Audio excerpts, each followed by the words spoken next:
Unknown to the nameless commander, many centuries passed before his sensors detected electrical signals around him. Is my ship fixed? No, these signals are too weak for that. His visual sensors were still down. He brought his hand up to his face and felt one hanging out of its socket by a single wire, and the other was resting on his chest. He put the sensor back in. Now, he could see slightly. The sensors were still damaged, but he was able to use his radar to make sense of the blurry visual images he received. He looked around himself. He was in the middle of a large rainforest, filled with what appeared to be thousands of different plants and animals. A small four-legged furry creature was gnawing at one of his broken visual sensors. That must have been what was causing the electrical signal that woke him up. He whirred a few servos, and the creature scampered off. Then, more servos whirred in response. He wasn't alone. He looked over to his left and saw a smaller robot. It looked to be a fabricator robot of some sort. No, it was a repairing unit. He activated the little robot, and it began to look around as its processors activated. After several minutes of bringing its mechanical systems online, it began to fix him. His auditory sensors were the first to be repaired, and immediately a strange sound began to assault him. It was loud, screeching, but rhythmical. Is it a language? I can't tell. I need to analyze it further. Without warning, he was hit with a sudden and inexplicable sense of regret. An image burned itself into his mind's eye. A ship, burning, falling out of the sky. A robot just like him, fading into inactivity with its chest blown open. He wondered who the robot was. The noise returned, again, louder than before. He was brought back to reality. There were more important things to worry about than his own strange thoughts. He looked around and saw a small group of some sort of larger organic creature. They were watching him, looking just as confused as he felt. He activated a small blaster in his right arm and shot them. He felt a rush of pleasure. Then, he became very confused. This is all extremely peculiar. Before the crash, I had been nowhere near a planet, let alone one with organic life. How sure he was about that confused him. He couldn't actually remember where he had been. He couldn't remember who he was either, or what he was. There were many questions running around in his head. His lag systems had been repaired by the unit while he mulled this over. He stood up to test them, and the little unit beeped a protest. He sat back down, strangely ashamed, and then the unit got back to work again. This was extremely strange. He tried to remember what it was that he had been doing last. He went manually into his memory banks and couldn't find anything except for small file locations.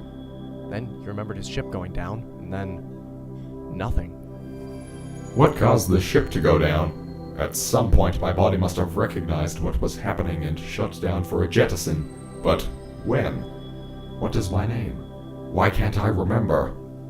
He mulled this over while the little unit fixed him, and then when the unit was done, it went back into dormancy with a little beep. He walked around and tested out all his core systems, and then his external ones. He then began to look through his programming. He couldn't even remember what type of unit he was.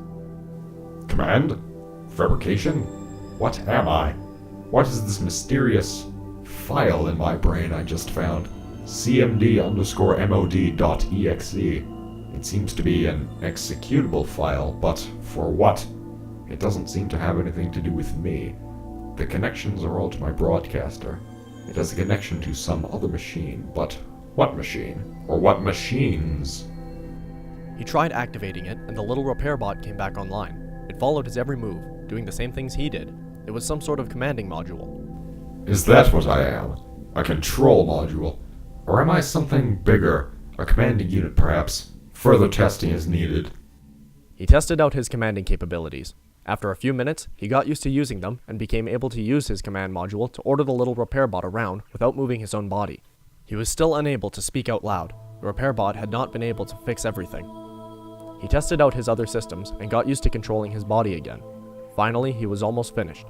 There was one more system he needed to test out. He activated it, and his body whirred and whined until out popped another small repair unit.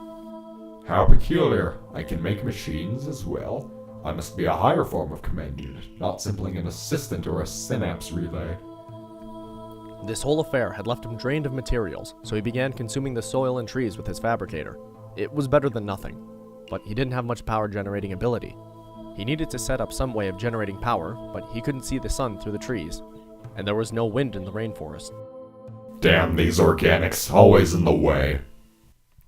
He dug a small way into the ground and attempted to set up a geothermal plant. It did not generate much power and drained his resources a little bit more. It seemed like this planet lacked the heated core that was the source of most planets' magnetic waves. Now that he thought about that, he realized that he couldn't detect any magnetosphere. He cut down some more trees and burned them as fuel. He was beginning to feel a bit more powerful, but was still extremely low, and the mineral content of the trees was too low to generate any other more useful robots. He continued to cut down and burn trees. He hoped that they could power him for long enough to make some sort of clearing. He knew his opportunities would increase if he could see this planet's sun somehow. After a few hours, he had not reached full power, but had cleared the area around the crash site of trees completely, as well as dug an enormous hole in an attempt to get some more raw materials for more robots. He looked through the data files of the fabrication system he had found. He discovered a file that seemed to be the blueprints of a solar powering generating unit. He created it. He hooked himself up and felt rejuvenated. Finally, something makes sense. He looked around him, trying to think of a way to get his bearings and find out who and what he was. I need to come up with a goal. I know there must be some reason I am here. And if that is the case, there must be some way off of the planet. Some sort of mission is what I need. And I know exactly what that mission is. The mission is to somehow find my ship, or anything that can help me figure out what is going on here. And so, he began to walk. This has been episode 2 of the Clash series. If you enjoyed this story, hit the like and subscribe buttons. If you have suggestions, tell us in the comments, it really helps. More episodes will be released, so subscribe for more.